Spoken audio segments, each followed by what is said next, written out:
wow. Well, hello everybody to number 37 of our virtual wine tastings. This time we're following up our Southern Italian adventure with Northern Italy this time. Now, I'm going to do a little bit different than what we've done in the past, where instead of having like the whole lecture just bore you at the beginning while you're looking at all of your food and wine, instead I'm going to touch on each of the wines in, pretty much right before we start to do it. So without further ado, we will start with our Pinot Grigio. So our Pinot Grigio is from Venezia, Giulia. And actually also give me a thumbs up once you see the map. All right. So Venezia, Giulia is this little guy right here. So far east side of Italy. Now, the thing is that for all of Italy, there's this whole border right here is the Alps. So there's this giant mountain range that's kind of, right up against a lot of this northern part of Italy. And, well, as you kind of know, kind of those sloped mountain regions are great for growing, kind of higher altitude, much more complex flavored grapes. So that's what we have here is our Pinot Grigio. So, and what we normally do for our tasting is we kind of go through the kind of sommelier deductive process. So we're going to be first, when we pour it, we're going to be looking at it with our eyes, and then we're going to be smelling it with our nose. And then finally, we'll be trying to verify whether our sight and our nose tell us what, that our palate matches what we, what we're kind of guessing. So let's go ahead and pour our Pinot Grigio. This is our 2020 Frulia. Now, for anyone out there that, is looking at the little labels on there and it says like DOC or DOCG. Now, what that means is the Denominazione di Origine Controllata. And what that is just a quality, for that they kind of specify that you are doing things with certain kind of grapes of a certain kind of quality for that region. Now, and that's just DOC. So the DOCG is that same Denominazione di Origine Controllata e Garantita. So that means, well, same kind of quality, but also guaranteed. So DOC, DOC, and then DOCG is you can kind of say that they're going to be somewhat of a higher quality. So let's go ahead and pour that white. Now, for looking at this, first thing you're going to do is find a little piece of, something white, like a little background, and you're going to kind of hold it while your glass is kind of tipped at about a 45-degree angle. And you just want to kind of see what the color is like. And this is definitely a kind of pale straw. It's a very light colored wine. Now, secondly, the one that's a little more controversial is you do a little bit of a swirl. And that swirl, what should happen is the line where the swirl hit, it'll start to drop down. And those are called the legs. Now, legs are usually what you can kind of denote what the alcohol content is for the wine. It's just that this is more of a, kind of art. You sort of know that from the thickness of those legs is, where you're getting, somewhere between 11 and say even up to 16% alcohol. Now for this one, so as they kind of come down, these are coming down, somewhat slowly, but they're also somewhat thick. Actually, these are thicker than I was expecting for a Pinot. So I would probably bet this is like 12.5, maybe 13. And survey says 13%.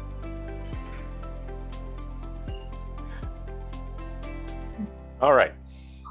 So then, after we've kind of gone through our site, let's go ahead and give it another swirl. And here's where we're going to give it a nice sniff. You don't want to do like a really big sniff. You don't want to just like take a bunch of huffs. You want to just enough so that you don't fatigue your nose on that first draw. And then, for those out there, as you're smelling it, let everybody else know what you're smelling. Here. Strawberry. Floral. There's a lot of apple. Maybe some grapefruit. It's kind of a sour. Yeah, got the grapefruit. It's not. It's not. I get a little bit of grapefruit taste, and just with the sour, it's interesting. Anything like melon? Okay. Well, I mean, we've essentially hit like the entire gamut. We've hit. Well, actually, we haven't hit stone. No one said anything about stone fruit yet. So no apricot, nectarine. Mostly just we got pear, apple. I heard grapefruit for citrus, and then I heard melon. I think floral, kind of like a honeysuckle. Okay, so like a white floral. Yeah, white floral. Okay. All right. Well, let's give this thing our first taste then, and see if our nose matches our palate. So, Really floral. cheers. I'm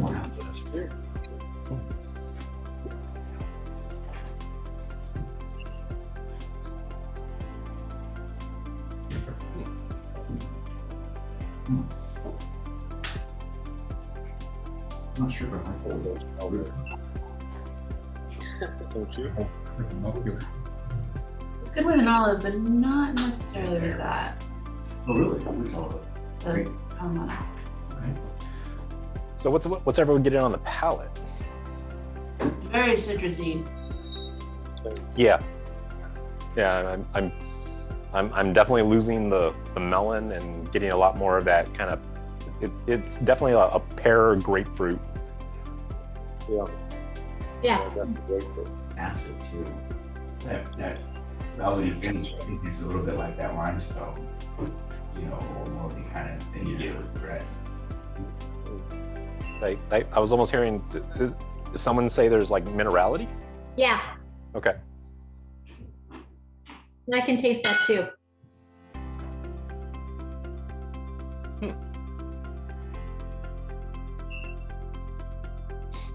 All right. And now for the more enjoyable part of this is now it's just trying to try it with various foods just to see how it pairs. Now kind of the way that you normally do a wine and food pairing is usually you kind of take a sip of the wine first just to kind of prime your palate, get those flavors started like enunciating on those taste buds. Then go ahead and take a bite of your food, chew it around in your mouth. But before that final gulp, like to swallow it, essentially wash it down with that second sip of wine. And that should be where the magic happens. You like Grigio that much? So just always remember, sip, chew, sip.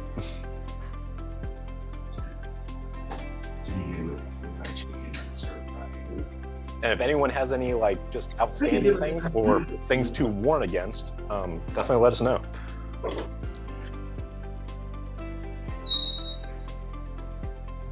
Just strawberry. It blends the grapefruit. Oh. Me, I have a whole spread from DeFalco's. So it was actually featured on, what's it called? Diners, Dives, and Drive-Ins. Not good with the blue cheese. It is good. Oh, I love blue cheese. Yeah. But this is not good with blue cheese. Same. Oh, That's why lightly. Oh, I can't imagine this wine would go well with blue cheese. Yes. No. I would imagine it would kind of turn into almost like a bile taste.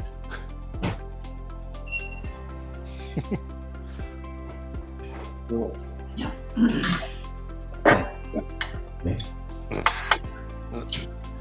Not your favorite, Sarah? I don't really like Pinot Grigio. Ah, But besides that, what do you think of it? It's very good with the Kalamata olive and with the carbonara. It was an excellent play. Sarah, is it because it's too tart? I don't. It's giving me almost a heartburn feeling. It's just like that too much acid, too much citrus. yeah, which then makes sense for why the Kalamata, really kind of balances out, just because that extra brine is combating that acid.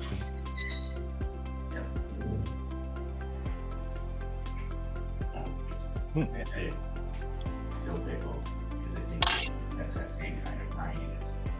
There's a frogs, right? It's fine, it's not. We're finding it not good with cheese, but wonderful with strawberry. Strawberries. Okay. Ooh. Now how ripe are the strawberries? That's Very. I wonder that strawberries. So the brine. Costco strawberry. I know you'll be shocked, Richard. It's great with manchego. Shocking. Shocking. Who would have thought? I know. Because, manchego's just so hard to pair with. Parmesan, it's just like The toughest. makes it. It is pretty good with me.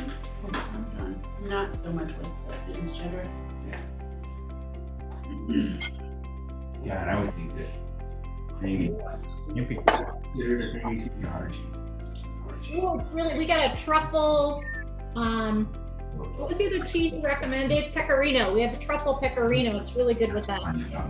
Yeah, well, I mean, that kind of goes along with, Sarah's Yes. finding with the Kalamatas. I mean, Pecorino's like super hard and salty cheese. But the mushroom is really nice with it. It brings out a little bit. Oh, okay.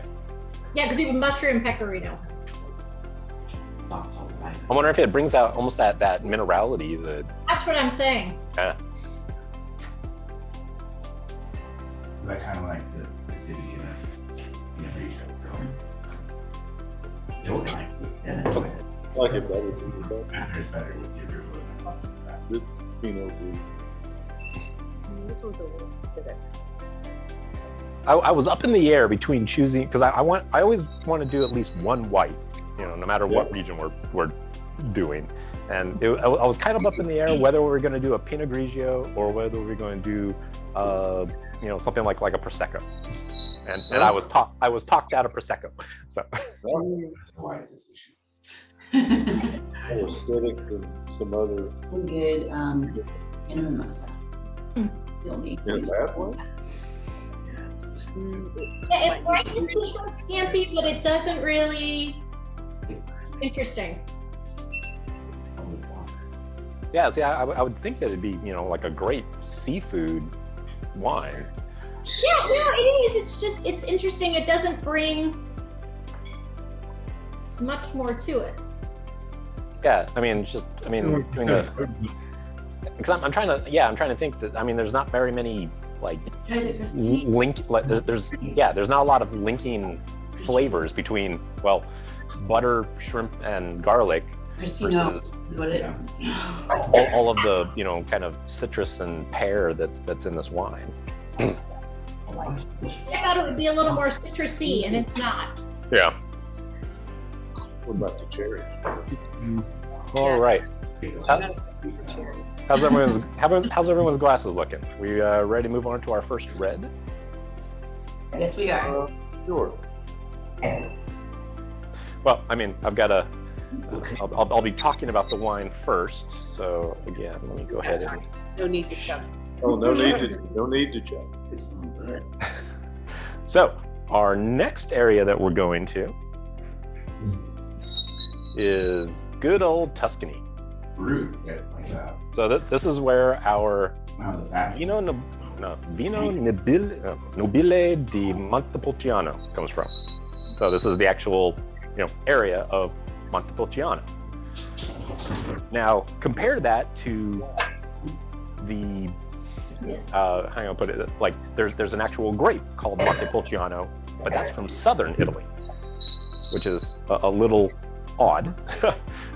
But from the Montepulciano, the city, or in the region, it's 100%. Well, it's supposed to be 100% Sangiovese, and this particular wine that we're drinking is also actually says 100% Sangiovese. But in reality, any that are Vino Nobile di Montepulciano they're required to be 70% Sangiovese, and they can have a max of there's a native grape to Tuscany that's called Caniolo, and it can be a max of like 20%. But really, that's all I kind of want to go over with this particular grape. Other than like Sangiovese is typically like your pasta red sauce wine. It should be typically full of a lot of like cherry and maybe some green notes, but mainly those like kind of red and dark cherry should come out in this pretty well. So let's go ahead and give our Vigneto Santa Pia a pour. Here we go.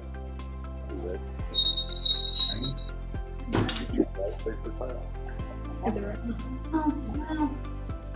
Maybe not. Maybe. Wait, which one are we doing? Richard, which one are we doing? We're just. Oh wait, that might be the one that I didn't match on. The Montepulciano. Okay. Our strong-armed one. Yeah, Montepulciano. All right, again. So let's go ahead and give this thing a look. See how we're looking on this. Dense. Really dark. So this one's I won't say fairly dark, but I mean this is ruby, almost venturing into dark ruby. Yeah. Yes. Agreed. Very dense. Okay, sorry. No light to it at all. All right, and we'll give it a bit of a swirl, and we'll see how the legs are working on this. Now they're coming down fairly evenly. I don't see a lot of staining, so that's the other thing. Yeah. When you start to get into red wines, is you're wanting to kind of look at like the not only just as they tear down, but also the color of those tears. The more red that's in them means that it's a hotter area because there's a lot more kind of like tannin in the wine. Now these aren't, I think so. at least to me, I'm not seeing a lot of staining. There's some, but it's pulling down fairly quickly. So I would probably guess that this is And killed one just a week ago. more like this one's. I mean, this was close to the white that we just had. So this is going to be like 13.5, maybe 14. Yeah, I've had that. I don't know, recent past years, and I mostly not. Oh yeah. We have. Ours is 14.5. Oh, you have 14.5. We Okay. have a different one than you do. This is the one we didn't match on. Ah. Yep. So the Vigneto is actually 14. I All just right. thought it was coming down much faster than that. That's interesting. Well, it does. The speed that they come down shouldn't really factor. It's the thickness of those legs. Not very thick. No. Ours is not very thick. No, yeah. I mean, especially compared to say like a California red, these are definitely much less thick. It's All right. white texture. Well, let's give this thing a swirl and a sniff, and see what we got on the nose. Smells really good. Wow. Everything is Oh, minerality. good, as the- Yeah. Take a lot of minerality. It's like weirdly almost like, yeah, it's like like chalky. Good. And I also get like red fruit. Yeah, I'm definitely getting the kind of red cherry in there. Now, is anyone getting any like tobacco? What'd you say, tobacco? Oh, tobacco. There's a musky smell to it. I wouldn't go as far as I tobacco. mean, I would say chocolate. I'm not getting any of those oak notes, right? I'm going with vanilla. Yeah, yeah, maybe tobacco. I hate to say it, but it reminds me of like a Pinot, like a Pinot Noir, where it's got that kind of like earthy, mushroomy, like like loamy dirt, like almost like forest floor. English leather soap, or Maybe that's what it is. so I can like enjoy the aroma and like run my nose. Well, I don't know. It's got me excited. So let's give this thing our first taste. So, cheers. Cheers. Feeling good with the salad.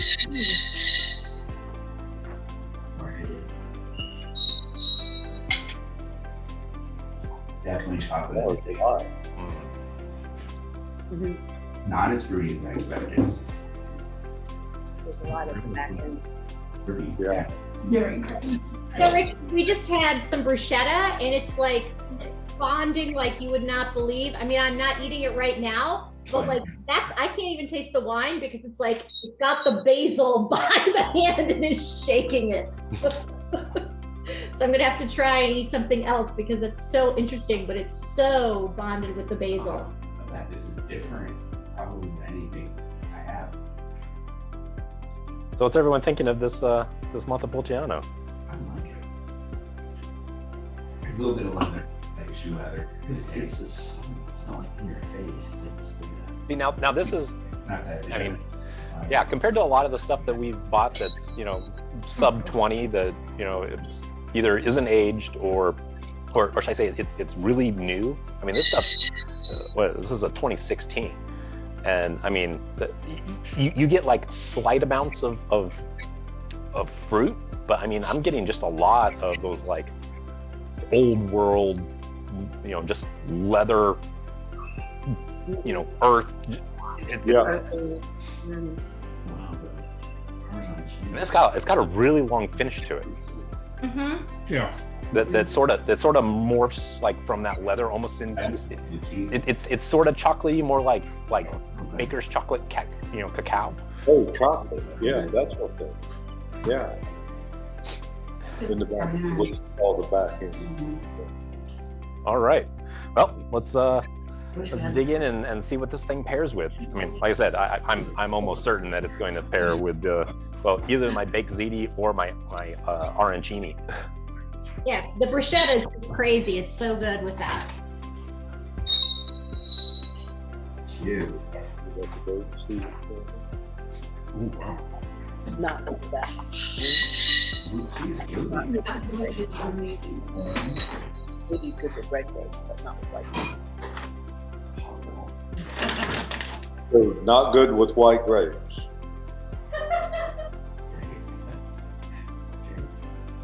It's very good with blue cheese and arugula salad. Yes. This arancini with its tomato sauce. Oh, this is phenomenal already. Oh, how is it with the tomato? I don't think I had enough to. Want to taste? I really love it with the carbonara pasta. It's just like a parmesan, just a parmesan. Egg. No, I think it's because it's just, that's not the same fruit that it's It's kind of a version of like hollandaise kind of thing. either of those. And this was great with the white wine. So I'm thinking maybe. Yeah, but trying to find Nobile, the Montepulciano, is super hard to find under $20 that is of any good quality. So I mean, yeah, this one was definitely one for the books, and it's going to spoil us for the next few tastings. Richard, explain. So it's not from Montepulciano grapes. No, yeah, because pretty much the only place that grows Montepulciano grapes is down in Abruzzo. Okay. Oh, that. Well, there are grapes that are Montepulciano, because that's what I assumed this was. Nope, no, this is just, they're Sangiovese grapes from the Montepulciano region up in Tuscany. By the way, they carry that wine, what he suggested, but they're out of stock everywhere. Mm-hmm. Everybody, it's like if Brian Hill said one, Okay. he doesn't. Get it louder. So Benny's is our local distributor wine chain here, and they had your recommendation, but they were all out of stock on it. Oh. Like all the stores locally in the area, there was one that had the inventory shows one, but it was going to be an hour to go through and check to make sure that they actually had it. So I swear I didn't conspire with any other Psalms out there. It's not like we have a global network. We're all wanting to drink it at the same time. The guy that was helping me said, "Yeah, no, everybody's loving this one. This is the one you chose was a really big popular one, and you know, he wasn't at all surprised to see that it was out." Yeah. Well, that's why I like that shop wine online place, because you know they're pretty good at the things that they stock are like well rated, you know, almost kind of culty wines.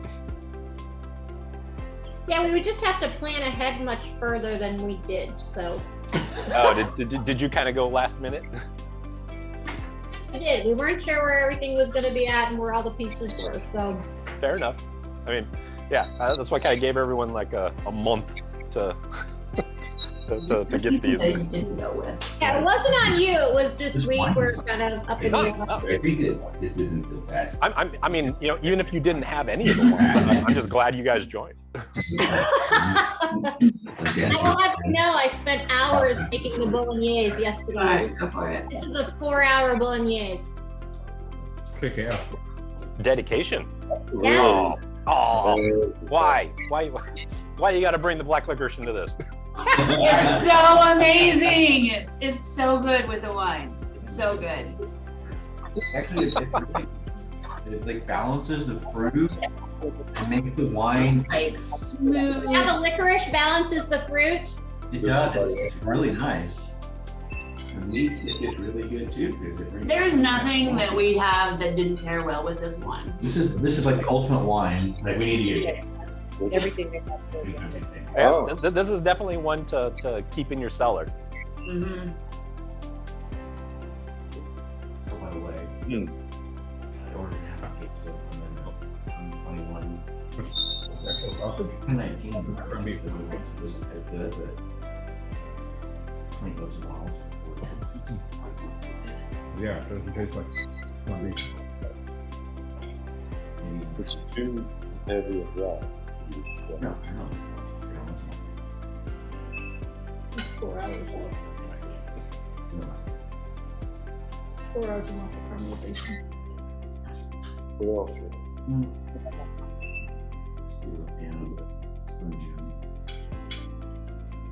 I thought it would pick up more of the mushroom. It doesn't really. In the You find like with the cheese, it's fine. It just doesn't pick it up as much as I thought it would.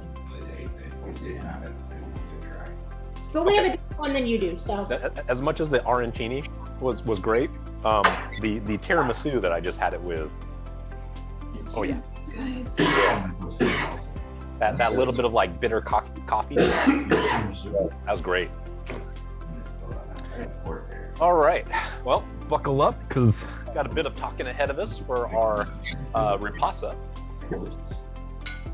Valpolicella Ripassa.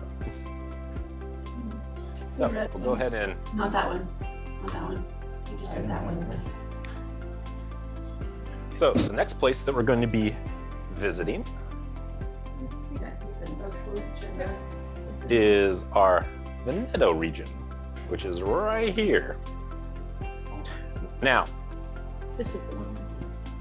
normally, well, the Valpolicella Ripassa, what that also is referred to is as a baby Amarone. Was that the one that's 18? So I guess the first question is, well, what is an Amarone? So an Amarone is they take the Corvina grape, Incredible for us. We don't get that often. and that Corvina grape, they dry out on these racks. Just air dry it so that it kind of shrivels up, takes some of the water with it, so that by the time that it gets pressed, it kind of comes out like syrup. Now, what happens though is that after the stuff gets pressed and it's kind of fermented through, they take the wine away. What's left is this kind of like just mush of stuff called pomace. And that's like all the skins and seeds and things like that. Now what they do is they take kind of like high quality grapes from that same region, most of them still that same Corvina, but some of the other red grapes, and they'll actually like pour it onto that pomace, which already has like yeast and everything else, and it'll kick off another fermentation.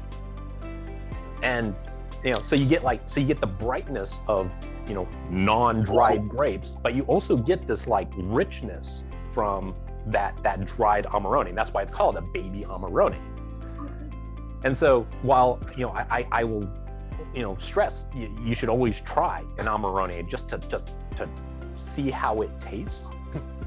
But if you want something that's a little bit more, I want to say like red, Italian food friendly and not just like pure steak friendly, because Amarone is like a really deep purple, just inky wine that's also delicious. But this is kind of like a balance between just basic red wine and that kind of deep, and so you have this like complexity that a lot of people just prefer. And it's also because it's using less expensive grapes on stuff that normally just gets either thrown out or turned into a grappa. You end up with something that is much less of a price. So let's go ahead and pour our Zenato Ripassa. Now Ripassa, what that actually means is second pass, and that's as they're pouring that juice onto that pomace, it's effectively running those Amarone grapes through a second pass.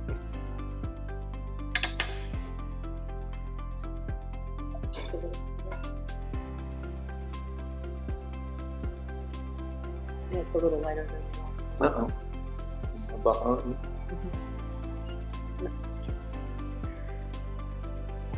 I was trying to make sure that we were doing lightest to heaviest, but I don't know. This is still in that kind of like it's a little bit lighter than the last. A little bit light. But it's still in that kind of ruby. Mm-hmm. I would almost say garnet. Yeah, it's got a little bit almost like like a slight tinge at the top. Yep. It's very simple. Just a little light. Yes. So It's not at all in lead. but as we pull, or as we kind of do like a bit of a swirl on this, I don't know if you'll see, but you'll actually see a little bit more color coming from those tears than the last one. And I think it's because of that extra extraction that's coming from the Amarone. Now, like a real Amarone, not because it's really warm, like a warm area, but because of that drying, it's really concentrating those tannins, so it would also like really stain the heck out of your glass. But this has got a nice, you know, a light pink as it's you know, staining as it's pulling down. Now the legs on this are actually fairly thin. Yes. So for me, I would be expecting this is like, somewhere between 12.5 and 13.5. And let's see. Survey says, wow, this is actually higher than I was expecting.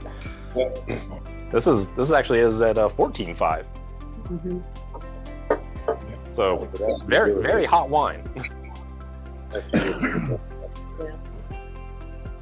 See, that's why I try not to do the, you know, like looking at the legs very often, because it's so kind of all over the place. I mean, you know, in some training they tell you to look at that to see what the ABV is, but there really isn't like a foolproof, like, look at these, you know, like pull out your millimeter scale and hold it up against them to say this width is X amount of ABV or alcohol by volume. So let's go ahead and give this thing a swirl and a sniff and see what we got on the nose. Well, it's completely different. Wow. This one is, I don't know, to me, well, right off the bat, I won't say like what I smell, but I definitely, this one is a lot fruitier than the last one. Mm-hmm. Much fruitier.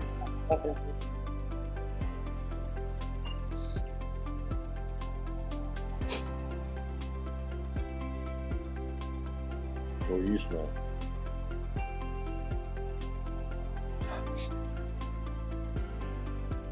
Sure. We're not as good at this. It's practice. It's practice. Yeah. You'll be better at the end of the night, and you'll be better next time.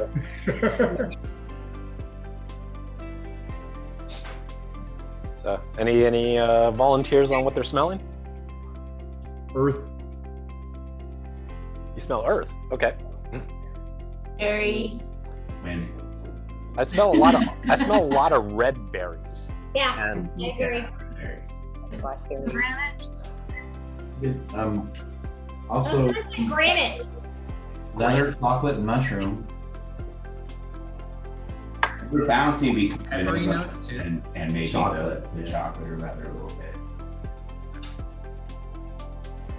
Yeah, Kurt pulled out an actual bottle of vanilla extract, so we had to compare, and we're getting more like chocolate now. okay. Yeah, 'cause, I mean that was, you know, you mentioning vanilla. I mean that's what I smell on this. It smells like cherry vanilla. Yeah, it Then does. it's validated. I feel validated. Thank you.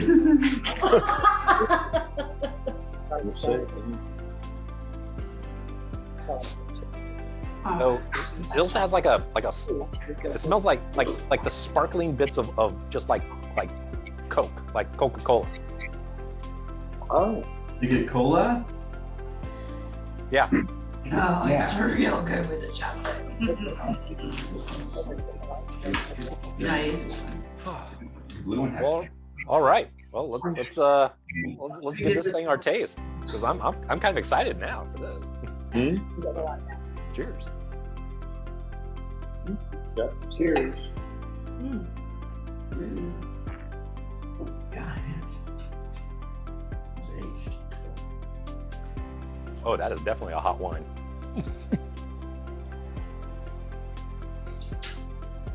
This isn't one that I would recommend. This is one. Really? It's a little more even front to back. use one for that one? The previous wine. So I get tannin. That's what I was just gonna say. Tannin and not as strong a finish as the last one. Oh, no finish. But smooth. Yeah, smooth. But I just taste the tannins, and it's a little squeakier.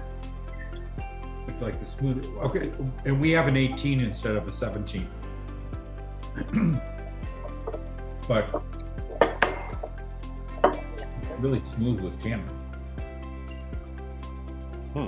Yeah. So Even more even. for me, the flavor on this, like, it loses the vanilla and just becomes like cherry Coke. It's like flat cherry Coke. What's it? Oh, You say fall cherry. oh, cherry. Which I did. Yeah, good. I like that none of these have an aftertaste. Mm-hmm. They're smoother, I think, is what you're getting at. That there's not a harsh tannin at all. Yes. Well, because the last one I thought had a pretty long finish to it. You know, that's where it kind of it had that kind of dusty, and then it kind of morphed into that leathery earth at the end. Yeah, this one's more And even. where do you think this one is? This one, I mean, it's you know, this one has a really strong start, and then Right. like it kind of peters out at the mid and almost has no Right. finish. That's what Yeah. Debbie was saying. It's more balanced than the previous one.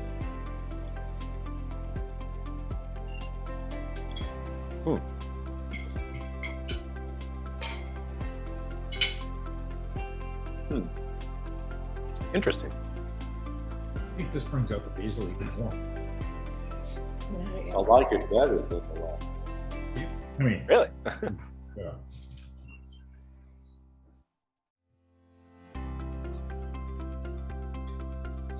All right, let's see what we got for how this thing pairs out.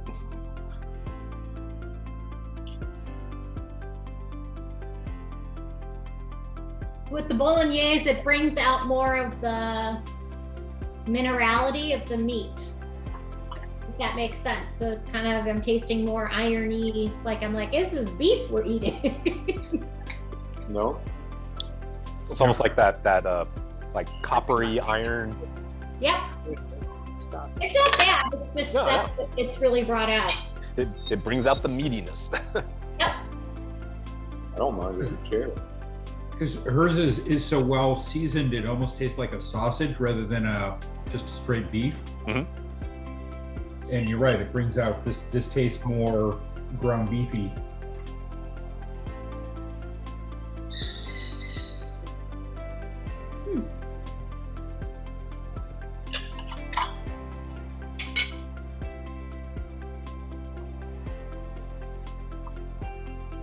It balances the cheese, I didn't try with the manchego, the pecorino. So it goes okay with the arancini, you know, and that kind of heavy red sauce. Really good with strawberries and cherry. Really good. Better with strawberries than cherry. Mm. Oh, but again, the tiramisu, and this is just, yeah. I think we're seeing a common denominator. Oh yeah, yeah. I mean that mascarpone and you know, kind of bitter espresso grounds just I don't know. They're pairing really well with just Italian red wines. I didn't do it because he hates coffee, so I did a panna cotta. Ah, So we'll try that. I'm gonna have that at the end, but we're doing a panna cotta with strawberries, so we'll see. okay. It was much more versatile than the last one. Yeah. Those are really I like that. Way, I mean, the last one was like that, and again, like Sangiovese is, I mean, if you think, when you think Sangiovese, I mean, the first thing you really kind of think of is Chianti. And I mean, that is your prototypical, like, pasta, pizza, like anything with tomato sauce. It's going to go amazingly. But outside of you know, that narrow thing, it sort of lacks. none Yeah. of which is bad here. But this, I mean, it's got those like hints of red and also kind of like dark fruit. And so, yeah, you know, I think I like it. it might not be the master of one thing, but it holds its own against quite a bit of different food. Right. Yep. What spices do you have in it?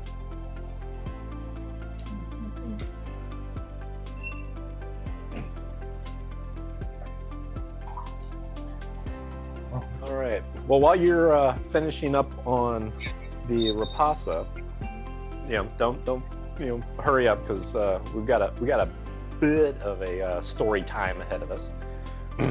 Because our last wine of the night is our Barolo. Now, Barolo That's a lot. comes from the Piedmont region, It's got to do all the sugars in the carrot. which is way up here. There's a bunch in there. Bad. Now, That's most of it. now, what Piedmont means is it's a French word for actually foot of the mountain, and you have pretty much like the Alps to the north and west, and there's like the Po River, which is Italy's most important one, that begins in Piedmont. Now, like, there's two main grapes that are grown in Piedmont, and that's Moscato and Nebbiolo. Moscato d'Asti, that's your sweet sparkling wine, and Nebbiolo has two main subregions that it's made for the majority of their high-end grapes, and that's Barolo and Barbaresco. Now, the thing is that Barolo is referred to as the king of Italian wines. No? And like most Italian reds, they're aged in these like giant botti, which are these guys. Wow. And it effectively is like neutral oak, because these things have been passed down for like five plus generations. They are usually like hundreds of years old, and so because of that, there isn't much additional flavor that's being added because of these neutral oak giant barrels. Now Barolo is known as kind of like a very astringent wine, so it took upwards of about 10 to 15 years to mature enough to drink enjoyably. But so kind of like Cab Franc, Richard? Kinda. This is like, another thing I can really compare it to is some meads, where like you almost kind of need 5 to 7 years before they stop tasting like Listerine. Okay, Cab Francs, I usually am like, yeah, early Cab Francs are not good, but later it's like, oh, it's good. And there's a lot of reds out there that, by themselves, take a while to mature.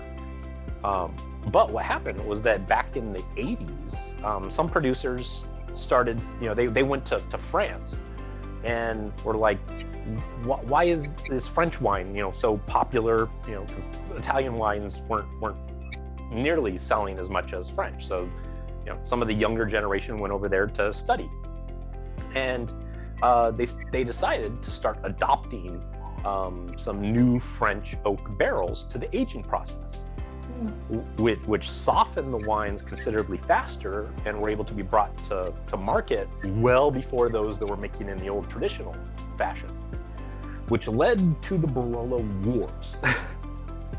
Now, because there's the people that were, using these new barrels, they were effectively like, well, we don't have room in our normal cellars because of those big giant botti that have been handed down. And so they just started taking like chainsaws to them, just cutting them up, getting them out of there, French oak barrels all over the place. And pretty much it came down to like neighbors and even within families stopped talking to each other over the traditionalist labeling the new products as not real Barolo. Most of the warring is over now, but it does still make picking Barolos a touch chancy, because you really can't know after about a decade if you've had something that peaked around like 6 or 10 years old versus one that still needs another 5 to 10 years to open up. So, really that comes down to, well, start reading some reviews of that particular year of that wine, just to, well, understand whether or not this thing was aged in French oak versus done in the old neutral oak format. On that note, let's go ahead and pour our Damilano Barolo from 2015. Wow, I can see why that'd be a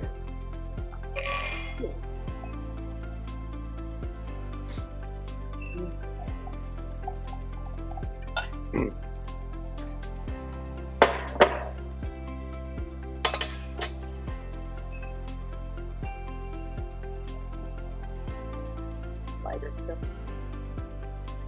All right. As we're looking at this one, I hear this one. What do you think? It's lighter You're still. saying this one's lighter than the others? I think so. I think they tricked you this time. We went from darker to lighter instead of the other one. I agree, it is lighter. Yeah. I mean, for the most part, I base them off of like the ratings for both boldness and dryness on the Vino, and based on those two, being more or less, that's how I kind of rated these. But I'm hoping that like the taste on this one is just going to blow your taste buds out of the water, which really doesn't care about tannins. But yeah, I mean, this has that kind of almost like an orangish, like around the rim, which is kind of neat. That you're actually starting to see a little bit of like what I've been referring to for a while, that haven't really had like an example of that rim variation, where you have that kind of like ruby in the middle, but then you start to have kind of like an orangish garnet as you move out towards the edge. Agreed. Oh, you can totally see it. I had to stretch to see it on the web. I know, you've never looked at it that way, have you? No. No. It's so cool. Yeah, I mean, but that little bit of like discoloration is usually the signifier for like aging, and the more that the thickness of that band is usually like a signifier of how old it is. And it's in that same kind of realm as the thickness of the legs when you are looking for ABV. Is the thickness of that band is kind of subjective as to, well, because it's also, if it's been stored really, really well and almost like sealed from all air, it won't, like, you can have something that's like 10, 15 years old, like especially ones that have been dipped in wax. They actually won't have as much of a band on them because there hasn't been a lot of oxygen introduced to the wine. Yeah. So as we're looking at this, I mean, I don't see a lot. Well, yeah, I mean, it's got some light staining to it. But not nearly as much as either of the last two. Yep. But the legs are... Oh, I'm guessing 14, 14.5. Yeah, that'd be exactly what I would be expecting for this too. 14.5, it says. Look at you, Katrina. That's what I thought. They're coming down pretty slow. Yeah. We're still there too. All right. Well, let's give this thing our first sniff.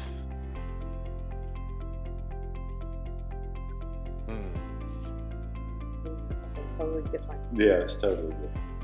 So I definitely get kind of, I mean, I get what I know out of oak, but I would say maybe a little bit of leather.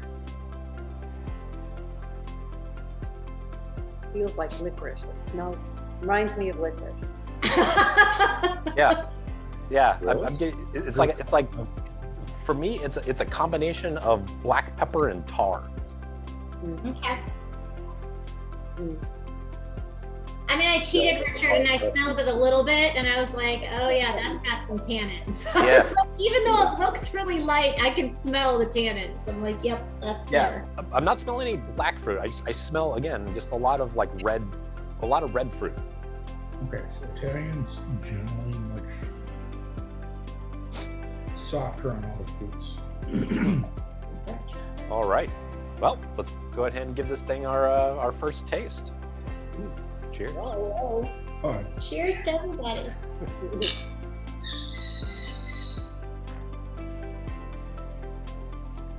Mm.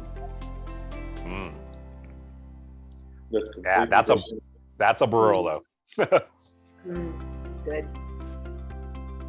It is a huge mouthfeel. Uh-huh.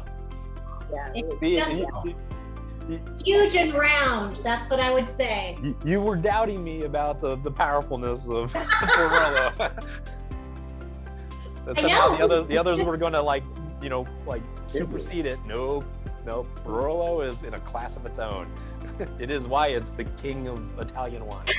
But it does have a faster finish than I would expect. But the mouthfeel while you're drinking it is just so round and warm and. It didn't last nearly as long, for sure. Yeah, that first just big hit of, again, that kind of licoricey tar, a little bit of red fruit in there. But yeah, no licorice. Get out of here. For those who don't know, they have licorice with every wine, every time. So we're sitting over here on mute saying, why do they not have licorice? Like what? Seriously, what is wrong with you? Barbarians. It's like magical We things. gotta stop. Because it's the same way as like asking why we don't have a bottle of Malort. Because it's gross. That's why you The most worst because the licorice, the black licorice, doesn't taste like black licorice when you pair it right. It's not like drinking black licorice alone. But I'm sure that there's some wine out there that pairs well with like dog crap. I don't keep dog crap around in my fridge either. You want to get you some dog crap? I don't even know how to tell you. We got an unlimited supply of dog crap around here. Don't worry. We got like 250,000 dollars. He gives them He factories. really does. He's got dog crap factories. It's fine. We have all the things to pair with. We're doing great. Right, so picture I skipped ahead. Here's what's super interesting. It brought out the nutmeg in the bolognaise. Really? Which there's not that much, but it totally brought that out and no minerality at all. So it's literally like a different dish from the last wine. Huh.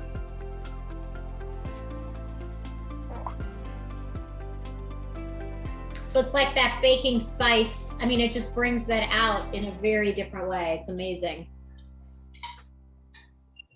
Which also almost makes me want to like try to find like an oatmeal cookie with the rest of these, just to again, yeah, just to try out, again, more of that, just to see if it's just the nutmeg or if it's like the whole gamut of clove and cinnamon. When I made it, I know how much nutmeg was in it, and it's not that much, but I didn't taste it in any of the other permutations. I had all of mine with chocolate and caramel, and the first two were really, really good. The third one was good. This one wasn't as good as those with chocolate and caramel. Are they more fighting for you? Like they're just battling? Strawberries for sure. No, not really. Okay. The first two were just really good. Right. Well, I just mean like that you can just tell they're just not going together. It's like, yeah, they're just not. Wine is wine, chocolate is the chocolate. They're not having a good time together. Yeah, the last one, was not as good as the first two. So I'm going to say probably the last one was not having a good time with the chocolate and caramel. And again, the tiramisu is also heavenly. I highly recommend that if you have leftovers of this wine, go get yourself some tiramisu and just have it with all of them. Because, yeah.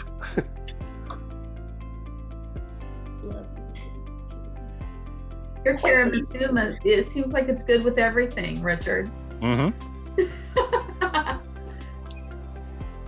So what I'm noticing about this Northern Italian is that it blends much better with food, but it's not nearly as fruity and as distinctive in its taste. Well, I mean, that's kind of you know, as you start to move into northern, more cold regions, yeah, I mean, that's kind of what you expect is you're going to have things that are a little bit more acidic, and especially with old world versus new world, you know, where you're already looking at less fruit, and you know, then you introduce cold weather compared to the warmer weather of southern Italy. Yeah, I mean, you're definitely going to be expecting a lot more of those kind of like secondary flavors of cola, earth, leather. I think he's even noticing versus French wine, because French wine tends to be very fruit forward. Yeah. Really? This Okay. is less fruit forward. Strawberry. I would be really surprised what you would think of like a left bank Bordeaux, because you know there's one distinct characteristic of a left bank Bordeaux that, I mean, before you get to any kind of fruit, the smell and taste primary to it is pencil shavings. Interesting. Okay, I mean, we haven't done a left bank Bordeaux, but we have seen, like, I mean, that's my definition of old world versus new world. Old world tends to be much more fruit forward. New world tends to be much more oaky, tanniny forward. And this, he's saying, I think, is less fruit forward. Yeah, much less. And even the tannins are subtle. Yeah, I mean, typically, like old world versus new world is that is that like all of old world, like, which effectively is just Europe, is that like all of their wines are going to be typically, you know, for that grape are going to be less fruit forward than anything new world, which is, well, anything that's not Europe. Interesting. I'm just saying, like, because they talked about that they focus on the grape and how that tastes versus New World being a little bit more about the aging. Yeah, well, it's also that New World tend to also serve their wines much newer. True. Like, you know, like, I mean, even though, I mean, white wines are still going to be, you know, released within a year, but Old World tend to age their red wine for like 3 to sometimes 8 years before they are even going to let you drink it. While, you know, a lot of New World, I mean, they'll sometimes release on the same schedule as their white wine. Oh, yeah. I think I can taste the difference between American and French oak, meaning American oak is much more tannic, French oak lets the fruit stand. Okay. So, what was everyone's favorite wine tonight? The middle one. There's 2 middles. Montepulciano. There's 4. The middle red. Oh, middle red. He liked the third wine. The Ripassa. I like the second one. There were a number, there are 2 votes for the Pinot, Okay. and I abstain. I've been cooking, sorry. What do you say? Okay. No, it was good. I like all the of these- Barolo, just all- because I love a good mouthfeel. Yep, I agree. Yeah, and I am completely, you know, like biased towards Barolo. Like anytime that I can get a Barolo and drink Barolo, I will always have Barolo. We haven't had Barolo before, have we? No. On that note, I'll go ahead and stop the recording. So everybody wave goodbye to YouTube. Bye.